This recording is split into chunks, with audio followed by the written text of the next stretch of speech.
The Marvel's new Marvel Cinematic Universe that just hit theaters this past Friday. The film once again stars Brie Larson returning as Carol Danvers' Captain Marvel, and she's going through a lot of problems as she is transporting places with two other people. First is her best friend's daughter, Monica Rambeau, who returns from WandaVision, played by Teyonah Parris, and young Kamala Khan, played by Iman Vellani, who returns from her own Disney Plus TV show. They are transporting for some reason, and they are in a bit of a battle with Dar-Benn, played by Zal Austin, who is trying to bring back Hala back to its rightful place. Also, Samuel Jackson returns once again as Nick Fury, who's trying to help our three main leads. Also back from the Miss Marvel show are Kamala Khan's family, her mom played by Zenobia Shroff, her father played by Mohan Kapoor, and her brother played by Sagar Shika. The film is 1 hour and 45 minutes and is PG-13. Welcome back to a brand new movie review here at Max Talks Movies. My name is Max Zenberg. We're talking about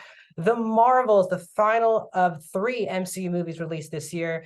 We're told this is a non-spoiler, so please subscribe, ring the bell down below. If you're new to the channel, I talk movies, TV, box office, and I do movie franchise rankings, which I will be doing next week for the MCU, so stay tuned for that. So please subscribe, ring the bell, comment down below. What are your thoughts on The Marvels? A non-spoiler. If you've seen it, did you like it? Did you not like it? Do you think it's better than the first Captain Marvel?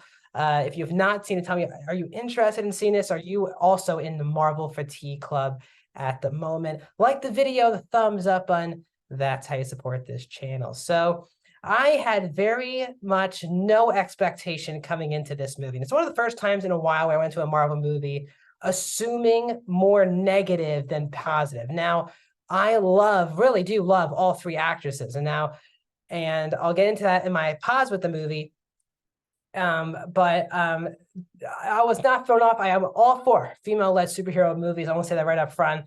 When I say negative things, I'm not coming up. I'm grading this movie on its own merit. On the movie that I saw, I know it's been pretty divisive, and I'm trying to provide for people who so they can trust my opinion. I'm not doing this with any bias. I am reviewing the movie that was on screen. So let's get into the next MCU film. And overall, I'm just going to say up front, this movie just was not for me. And I do feel like that this is a misstep for me.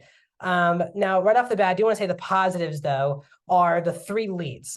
Brie Larson, Teyonah Parris, and Iman Vellani are really good in this movie. I think the MVP that probably saves this movie more than other people is Iman Vellani as Kamala Khan, Miss Marvel. Now, I reviewed every episode of Miss Marvel, so new channel, you can go back and see all my episode breakdowns of Miss Marvel. But she was a bright spot, and she is clearly the best part of this movie by a big margin. She brings all of the comedy that's into the movie, and her childish nature fits the tone that the movie is going for, I think, more than the other 2 performances.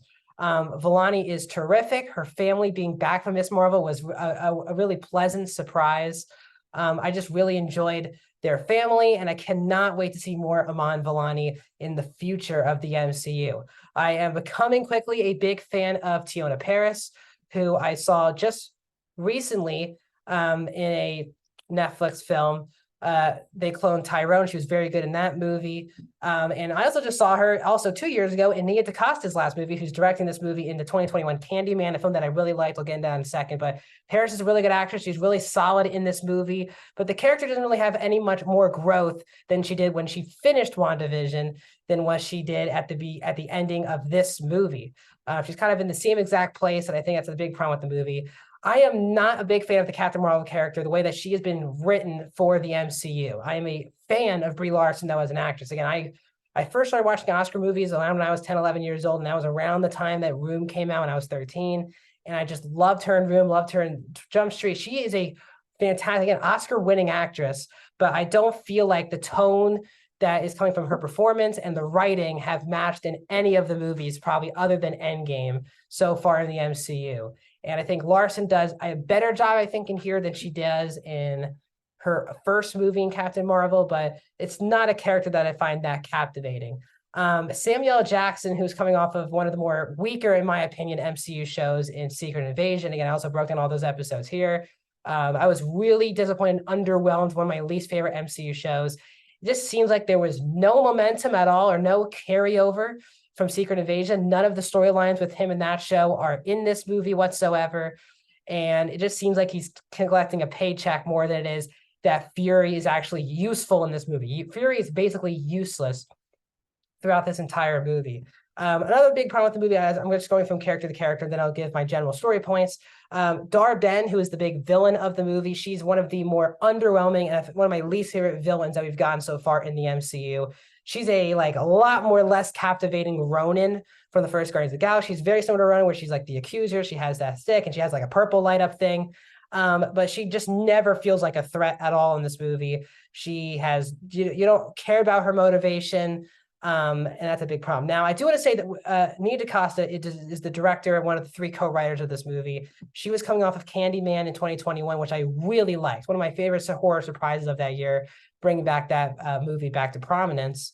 But you just don't see as much of that directing flair that I think you did see in Candyman. Now, this is a very well-made movie from a production point of view, even from a CGI level. The movie looks good, but there are some interesting flares that I think she used. Maybe it's just the horror, going from horror to superhero, but I wish she would have used more of that. But it's a very well-helmed movie by DaCosta. There are 2 major problems, really 3, I guess, major problems with the movie. I guess 2 coincide with each other. The first is that the editing is terrible for this movie. Now, I don't like crapping on people, as you know, on the channel, but the editing is really bad in this movie, especially the first 25, 30 minutes are so choppy. And it just sucks you out of the movie, going here to here to here to here. This movie feels more like a trailer and a highlight reel than an actual movie. You can feel that they shot a 2.5, 3-hour movie that they cut to 1:45. Now, yes, a lot of movies do that, where they shoot movies and they have to cut things down. But the problem is, as an audience member, you can feel scenes that were cut, quick cuts to keep the movie having momentum. The editing makes this movie, in my opinion, I think the best way to describe this movie is an absolute mess. It's a mess of a movie from start to finish. There is little to no story here that has any substance that is going on in this film. They try to give this story with Captain Marvel, how she's like the Annihilator, and a lot of people in the galaxy see her as an Annihilator, but that doesn't really feel like she could be, because she's like literally the complete opposite of that personality. And they never really resolved that, I think, in like a great way. As I said, Monica Rambeau's whole arc in this movie does not change from the ending of WandaVision to the ending of this movie. She's just kind of there for this budding rivalry, I guess, and the awkwardness, I guess, with her and Carol. And then you have kind of this childish energy in Kamala, but I don't think all 3 characters did a great job blending as opposed in a writing sense. From a tone perspective, they are bringing so many different tones into this movie. It is just all over the place in tone.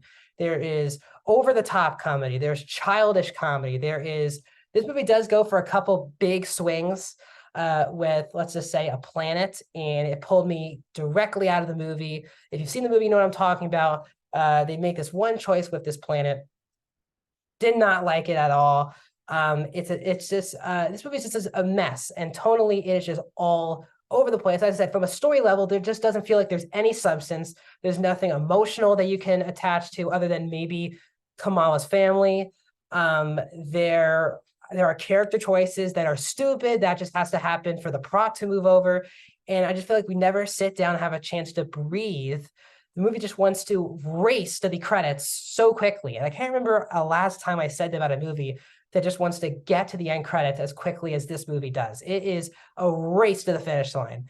And I think it's not having a chance to breathe doesn't help any of these characters in this movie. So this is a absolute mess of an MCU movie for me. I'm not going to tell you where I think this fits on the totem pole for the MCU. I'm getting my list together. I added it to my list that I had, but I saw it. I'm going to change some things. So I'm going to do a spoiler review of the Marvels on Monday. And then I'm going to be doing a MCU ranking next week, so stay tuned for that. Also, guys, let you know before I give my final thoughts, there is one post-credit scene. It is the credits scene, so you don't have to stay all the way through the credits, but there is one halfway through. So overall, The Marvels has three charming leads, and Iman Vellani is clearly the MVP of this film. But overall, it is a mess of a film on a tonal level, on an editing level, and a story that just leaves a lot more meat on the table. I'm going to give The Marvels a 2 out of 5 stars. I'm going to go 37% for The Marvels. This one's not for me. I think a bad outing for the MCU and a bad whimper for them in the movie space to end 2023. So that's my thoughts on The Marvels. What are your thoughts on The Marvels? Let me know in the comment section down below, and I'll see you guys soon.